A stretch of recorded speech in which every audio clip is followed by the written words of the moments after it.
ओम शांति। आज है 27 अगस्त 2022। सुनते हैं आज की साकार मुरली से मनन करने योग्य प्रश्नोत्तर। पहला प्रश्न है, तुम किस बेहद की लीला रूपी नाटक को जानते हो? वह उसमें तुम्हारा क्या पार्ट है? बाबा समझाते हैं, यह जो बेहद की लीला रूपी नाटक है, उसकी लीला के आदि मध्य अंत को अब तुम बच्चे जानते हो। वो लोग समझते हैं, अर्थात लौकिक में सभी समझते हैं कि ईश्वर की माया अपरंपार है, किंतु अब तुम्हारी बुद्धि में जागृति आई है और तुम सारी बेहद की लीला को जान चुके हो। परंतु यथार्थ रीति जैसे बाप समझा रहे हैं, ऐसे बच्चे नंबरवार पुरुषार्थ अनुसार ही समझ सकते हैं और दूसरों को समझा सकते हैं। वे तो कह देते हैं कि ईश्वर सर्वव्यापी है। अपने से तुमको स्वयं बातें करनी है कि हम आत्माएं अब बाप से बाबा से मिली हैं। बाबा ने हमें कितना जागृत किया है, यह बेहद की लीला है। उसमें मुख्य एक्टर्स, डायरेक्टर, क्रिएटर कौन है, वह जानते हैं। इसीलिए तुम पूछते हो कि इस नाटक में मुख्य कौन कौन एक्टर हैं। मूल वतन, सूक्ष्म वतन, स्थूल वतन के आदि मध्य अंत को तुम जान गए हो।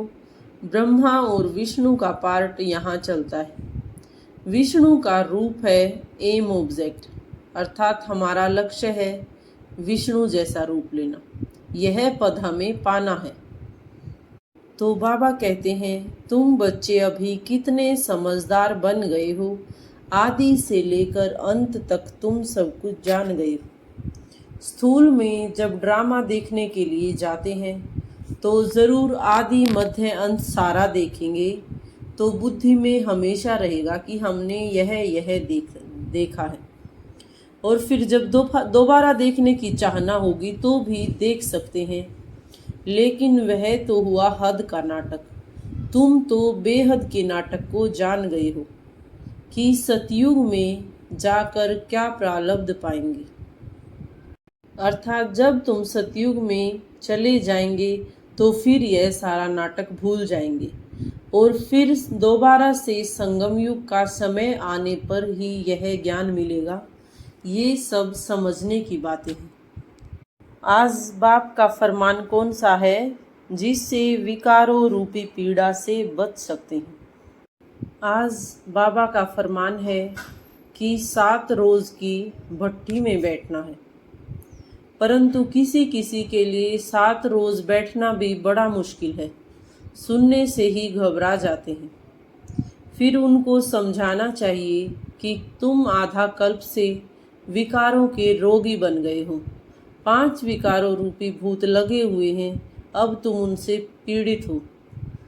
यदि तुम 7 रोज की भट्टी में बैठेंगे तो तुमको युक्ति बतलाई जाएगी कि कैसे इस पीड़ा से छूट सकते हो। बाबा को याद करना है, जिससे तुम्हारी पीड़ा हमेशा के लिए खत्म हो जाएगी। जिस प्रकार से गीता भागवत का पाठ रखते हैं तो भी 7 रोज बिठाते, तो यह तो भट्टी है। बहुत से लोग समझ भी जाते हैं, फिर भी 7 दिन का टाइम नहीं दे सकते हैं, क्योंकि वे इस घराने के बच्चे ही नहीं हैं। तो समझा जाता है कि ये अपने घराने के नहीं हैं, क्योंकि यदि दैवी धर्म के दैवी घराने के होंगे तो उनको ज्ञान बड़ा अच्छा लगेगा। वे 7 तो क्या हमेशा के लिए आपके होकर रह जाएंगे। बाकी आगे तो बाबा कहते हैं कि विनाश नज़दीक आएगा तो सबको यहाँ पर आना ही है। नंबरवार कल्प पहले जैसे पुरुषार्थ किया है, अब भी वैसे ही करेंगे। तुम्हारी बुद्धि में अब है कि हम बाप से वर्षा ले रहे हैं पुरुषार्थ अनुसार। जितना हम याद करेंगे, कर्मातीत बनेंगे, उतना ही ऊंच पद पाएंगे। अगला प्रश्न है, रुद्र ज्ञान यज्ञ के लिए आज बाबा ने कौन सा दूसरा नाम बताया है? बाबा ने विश्व परिवर्तन का जो यह यज्ञ स्थापन किया है, इसका नाम रुद्र ज्ञान यज्ञ है। लेकिन आज इसको बाबा ने राजस्व अश्वमेध यज्ञ भी कहा है, अर्थात यह रथ इस यज्ञ में स्वाहा करना है। यह रथ अथवा यह अंतिम जन्म में मिला हुआ शरीर हमें इस यज्ञ में स्वाहा करना है। बाकी तो जो आत्माएं बच जाएंगी वो अपनी अपनी सजाएं भुगत के सब जाकर अपने सेक्शन में टिक जाएंगी, क्योंकि विनाश के समय सबके शरीर इस यज्ञ में स्वाहा होंगे। सबके शरीरों की आहुति पड़नी ही है। परंतु तुम स्वाहा होने से पहले बाबा से वर्षा ले लेते हो, क्योंकि जाना तो सभी को है। लेकिन रावण का बहुत बड़ा परिवार है और तुम्हारा है सिर्फ दैवी परिवार छोटा सा। गायन भी है कौरव और पांडव। पांडव सिर्फ 5 होते हैं और कौरव 100 होते हैं। ठीक उसी प्रकार से आसुरी परिवार बहुत बड़ा होता है, तो वह कोई पढ़ाई नहीं पढ़ेंगे, परंतु तुमको बाप से जैसे पहले वर्षा लिया था वैसे ही वर्षा लेना है और दैवी घराने में आना है। बाबा ने आज सर्विस की कौन सी युक्ति बतलाई है? बाबा ने कहा है कि तुमको सर्विस में भी बहुत मेहनत करनी है, चित्रों पर बहुत अच्छी रीति समझाना है, बुद्धि में यही याद रहे कि हम कितने ऊंच थे, फिर कितना नीचे गिरे हैं, और अब गिरे हुए तो बहुत सारे तुम्हारे पास आएंगे। बाबा कहते, गणिकाओं अहिल्याओं समान आत्माओं को भी उठाना है। उन्हों को जब तुम उठाओ तब ही तुम्हारा नाम बाला होगा। अब तक किसी की बुद्धि में यह बैठता नहीं है। बाबा आज बताते हैं कि दिल्ली से आवाज़ निकलना चाहिए, वहाँ पर झट से नाम हो जाएगा, परंतु अजून देरी दिखाई देती है। अबलाओं गणिकाओं को बाप कितना ऊंचा कर उठाते हैं। तुम भी ऐसे ऐसों का जब उद्धार करेंगे तब ही नाम बाला होगा। बाबा कहते हैं कि अभी तक आधी आत्माएं भी रजो तक आई हैं, तो अभी सतो तक आना है। तो बाबा कहते हैं कि कुछ नया करके दिखलाओ। तुम बच्चों को बहुत सर्विस करनी है। अभी पुरुषार्थ में मेजॉरिटी आत्मा किस स्टेज तक आई हैं तथा क्यों? आज की मुरली में पहले तो बाबा कहते हैं कि बाबा को याद करते करते तुम्हें गोल्डन एज में जाने के लायक बनना है, तो उसके लिए अपना टेम्परेचर देखना होता है, क्योंकि जितना ऊंच जाएंगे उतना ही खुशी का पारा चढ़ेगा। नीचे उतरने से खुशी का पारा भी कम हो जाएगा। तो बाबा कहते हैं जो हर पल जितनी खुशी में रहता है उससे उसकी मन की स्थिति का पता लगता है। दूसरा, आज बाबा कहते हैं अभी तक मेजॉरिटी आत्माएं सिर्फ रजोगुण तक आई हैं, लेकिन अभी सतो तक आना। तो बाबा कहते हैं कि बच्चों को इस पर बहुत पुरुषार्थ करना है और करते भी हैं, परंतु चलते चलते कोई न कोई ग्रहचारी बैठ जाती है, क्योंकि कमाई में ग्रहचारी तो होती है ना।